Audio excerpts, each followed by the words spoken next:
21 দিনের সন্তানকে কলা পাতার মধ্যে শুইয়ে রেখে কি এমন কলা পাতার পুজো মধ্যে আচার হচ্ছে? শুইয়ে কিন্তু বাচ্চা ষষ্ঠী পুজোর নিয়ম। যাই হোক, চলো সৌরভ আর রিয়ার পুজো সম্বন্ধে কিছু তোমাদের সাথে আলোচনা করবো। ভিডিওটা পুরো দেখবে, ভিডিওটা স্কিপ করবে না। একটা ছোট্ট মেয়েকে কীভাবে কলা পাতায় শুইয়ে রেখেছিল আর কী বা নিয়ম ছিল, চলো তোমাদের সাথে শেয়ার করা যাক।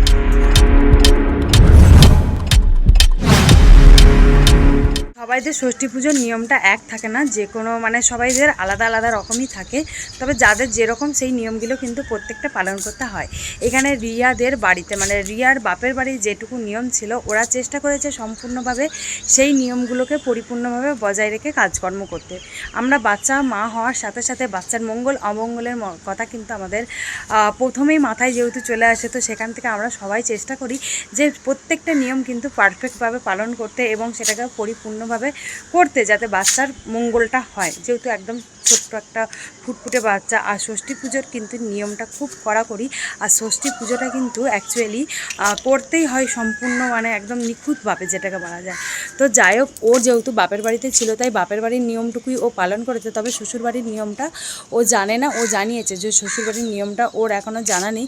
তবে শ্বশুরবাড়ির নিয়মটাকেও কিন্তু ফেলে দেবে না, শ্বশুরবাড়ির নিয়মটাকেও ধরে রাখবে, সেটা জানিয়েছে। কিন্তু শ্বশুরবাড়ি যখন যাবে ওখানে আবার যে নিয়ম যে পালনগুলো রয়েছে, আবার গিয়ে সেখানে পুজোর সাথে সেগুলো আবার পালন করা হবে।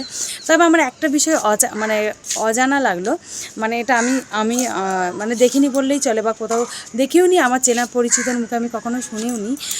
যখন মানে ওই যে কলা পাতার মধ্যে বাচ্চাটাকে মানে পুচুকে শুইয়ে রেখেছিল, এটা আমার একটা অজানা লাগলো। তবে যাই হোক, ও যাদের যেটা রুলস সেটা তো করতেই হবে, যে নিয়মের বাইরে তো কিছু করা যায় না। আর এখানে জানিয়েছে পুচুকে কিন্তু নতুন জামা কাপড় এই আজকে পরিয়েছে।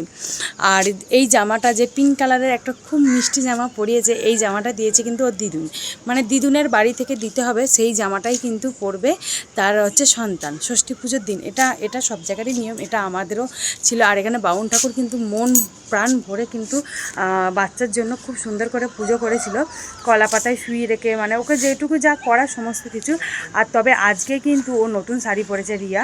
এতদিন কিন্তু ও নতুন শাড়ি পরে নেয়। ষষ্ঠী পুজোর দিন মা ও মেয়ে দুজনেই কিন্তু নতুন জামা কাপড় পরে পরিপূর্ণভাবে সেজে উঠেছে, এবং শুধু তারা দুজন নয়, তাদের পরিবারের অর্ধেকে। তবে হ্যাঁ, নিয়মকানুনটা পুরো করা হয়েছে ভাড়ার ঘরে। ওরা যে ঘরটা ভাড়া নিয়েছে, ওই ভাড়ার ঘরেই কিন্তু ওদের সমস্ত কিছু নিয়ম কানুনগুলো করা হয়েছে।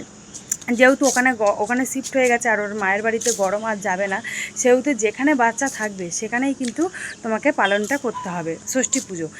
এবং একটা নিয়ম ছিল, যেটা ওকে দোল খাওয়াতে হবে।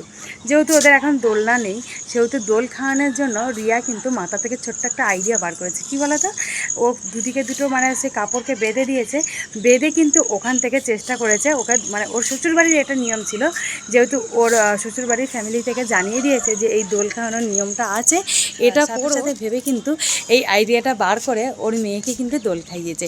যাই হোক, তাহলে কোনো নিয়ম থেকেই কিন্তু রিয়া তার সন্তানকে কম রাখলো না। যতটুকু নিয়ম যে যেমন হিসেবে বলেছে, ও নতুন মা হয়ে চেষ্টা করেছে ওর সন্তানকে ততটুকু ভালো রাখতে। আর এতটুকুই আমার সৌরভদার প্রতি অনেক ভালোবাসা থাকলো, কারণ একটা মানে অমানবিক ছেলে, যে ফ্যামিলির জন্য সমস্ত কিছু করতে পারে, মন থেকে চায়। আর রিয়ার ওই মিষ্টি হাসিতে সবাই খুব খুশি। তো যাই হোক, আজকের ভিডিওটা এতটুকুই থাকলো। পুচু অনেক ভালো থাকুক, অনেক তাড়াতাড়ি বড় হয়ে যাক, আর খুব তাড়াতাড়ি দুজনেই কিন্তু সুস্থ সবল হয়ে ওঠো এবং ভালো থেকো। আজকের ভিডিওটা এতটুকুই। আমার ভিডিওটা যদি ভালো লাগে, চ্যানেলটা সাবস্ক্রাইব করে পাশে থাকবে। তবে এখন টাটা।